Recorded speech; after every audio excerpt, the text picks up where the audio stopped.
বিহংগম সাধু আৰু যাদুৰ দেশৰ দিহিঙে দিপাঙে লিখক সুমিন্দ্ৰ চৌধুৰী নতুন দিল্লী পুনাখা ভূটানৰ ৰাজধানী থিম্পুৰ পৰা প্ৰায় ৭৫ কিলোমিটাৰ দূৰত্বত উত্তৰ পূব দিশত তিব্বতৰ সমীপৱৰ্তী এখন সৰু চহৰ পুনাখাই আছিল সৰ্বভৌম ভূটানৰ প্ৰথমখন ৰাজধানী ইয়াতে আছে দেশখনৰ সকলোতকৈ পুৰণি আটাইতকৈ ধুনীয়া আৰু পৰ্যটকৰ আকৰ্ষণৰ কেন্দ্ৰ পুংথাও দেৱাচেবনি ফুদ্ৰাং অৰ্থাৎ মহান সুখৰ প্ৰসাদ ভূটানৰ ৰাজতান্ত্ৰিক শাসন ব্যৱস্থাত জংগসমূহৰ এক বিশেষ ভূমিকা আছে আজি ইয়াৰ বিষয়ে অলপ বহলাই ক'লেহে আপোনাৰ ভূটান আৰু ভূটানৰ মানুহৰ প্ৰতি আগ্ৰহ বাঢ়িব পৰিচিত ভুৱন ভুলুৱা মিচিকিয়া হাঁহিটোৰে আচাৰাই তাক কথাৰ প্ৰসংগলৈ আনিবলৈ চেষ্টা কৰিলে অভিনন্দনেও তাইক উৎসাহিত কৰিবলৈ ক'লে কৈ যোৱা মই ভূটানৰ ভূমিত ভৰি ৰখাৰ পৰা ভূটান আৰু ভূটানৰ মানুহ দুয়োটাকৈ ভাল পাবলৈ ধৰিছোঁ অভাৱনীয়ভাৱে কথাষাৰ মুখৰ পৰা ওলাই যোৱাত অভিনন্দনে থতমত খালে যদিও আচাৰাই এটা অৰ্থপূৰ্ণ চাৱনিৰে তাৰ ফালে পুনৰ মিচিকিয়াই হাঁহিলে অভিনন্দনৰ শৰীৰৰ মাজেৰে যেন এক উচ্চ ক্ষমতাসম্পন্ন বিদ্যুৎ তৰংগহে পাৰ হৈ গ'ল সি লাগি একান্ত মনেৰে আচাৰাৰ কথাবোৰ শুনি যাবলৈ ধৰিলে কথিত আছে যে ৬০০ খ্ৰীষ্টপূৰ্ব মানলৈ ভূটান কোচবিহাৰৰ ৰজা শংকৰদ্বীপৰ শাসনাধীন আছিল অৱশ্যে ইয়াৰ কোনো যথোচিত প্ৰমাণ পোৱাহে হোৱা নাই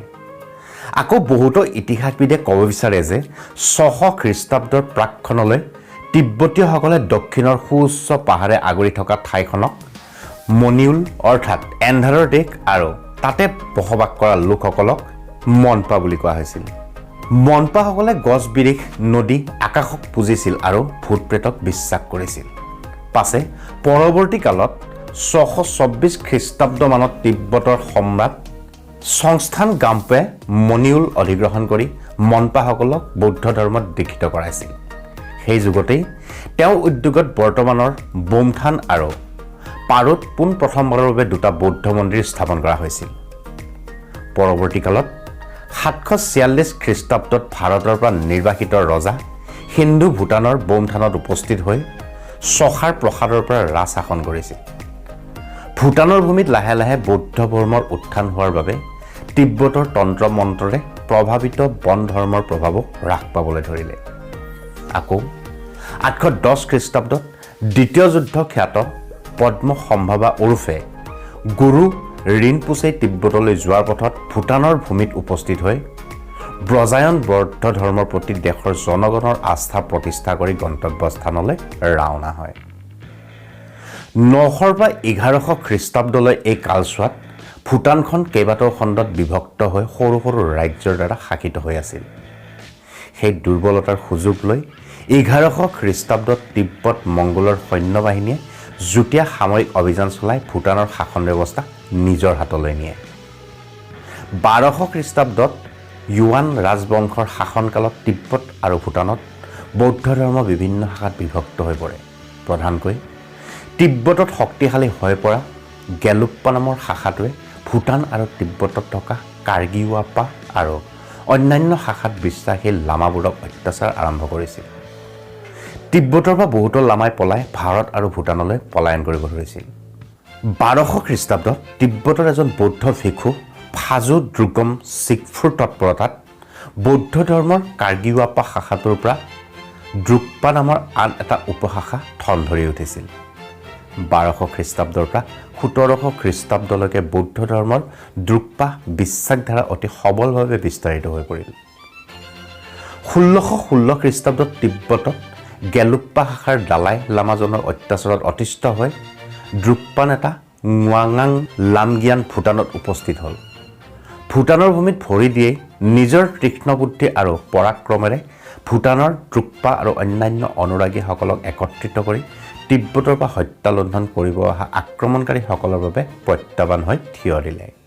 ১৫৩১ শতিকাত ঐশ্বৰিক পগলা মহাত্মা দ্ৰুকপ্পা কিনলেৰ ভাতৃ ঙাঙাং ছগিয়ালে বনোৱা দবি জংগল আহৃত ধৰ্মৰাজ জাবদ্ৰুংগে থিম্পুৰ ওচৰত চিমখটাক এটা বিশাল জংগ সজালে এই জংগটো ধৰ্মৰাজৰ সামৰিক আৰু অসামৰিক দুয়োটাৰে প্ৰশাসনিক সেৱাৰ মুখ্য কেন্দ্ৰ আছিল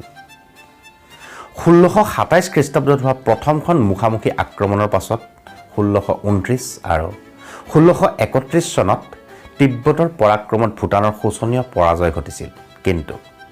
1634 খ্ৰীষ্টাব্দত 5জন লামাৰ মাজত সংঘটিত হোৱা এক যুদ্ধত অজাতশত্ৰু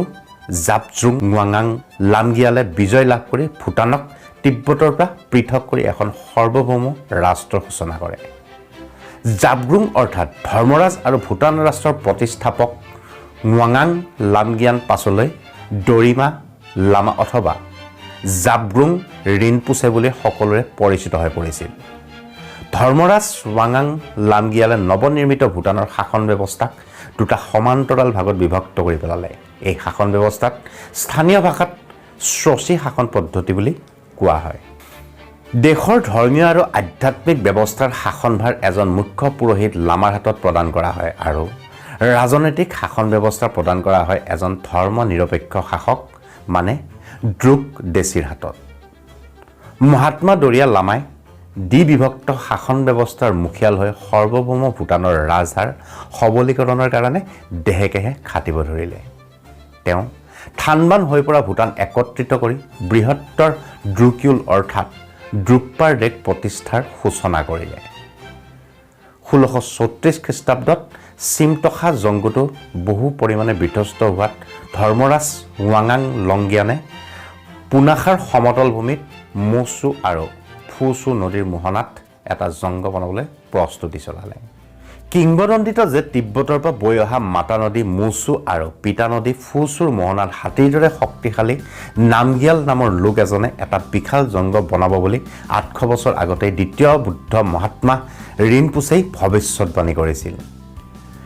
ফুচু আৰু মৌচু দুয়োৰে মিলনত জন্ম হোৱা পুনাত চাংচু নদীখন পুনাখাৰ পৰা ওলাই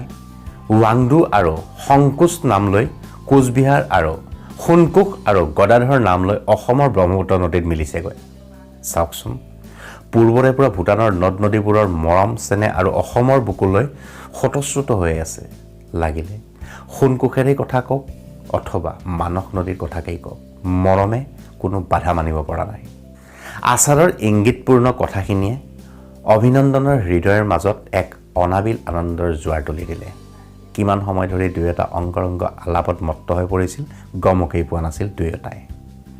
পুৱতি নিশাৰ সপোনটোৰ এয়া আৰম্ভণি নেকি বাৰু? সেই সপোনটোৰ অৰ্থ যদি কাৰোবাৰ পৰা বুজিব পৰা গ'লহেঁতেন, কিন্তু কাক ক'ব? দুখন নদীৰ মোহনাৰ লগত তাৰ সপোনটোৰ নিশ্চয় কিবা সংযোগ আছে। যা হওক, সময়ত দেখা যাব বুলি আচাৰাই তাক পুনাখাৰ বিষয়ে দিয়া গুৰুত্বপূৰ্ণ তথ্যখিনিৰ বাবে ধন্যবাদ জনাই নিজৰ ৰুমলৈ গুচি গ'ল। ৰুমৰ দুৱাৰখন খুলিয়েই দেখিলে সৰু টেবুলখনত সজাই থোৱা এটা ফুলৰ থোপাৰ সৈতে এটা ৰঙা এনভেলাপ। উৎসুকতাৰে অভিনন্দনে এনভেলাপটো হাতত লৈ ইংৰাজীতে গুট গুটকৈ লিখা আখৰকেইটা আওৰাই গ'ল। দ্বিতীয় প্ৰতিবেদন চাবলৈ চাই থাকক নিউজ 5 অসম। ধন্যবাদ।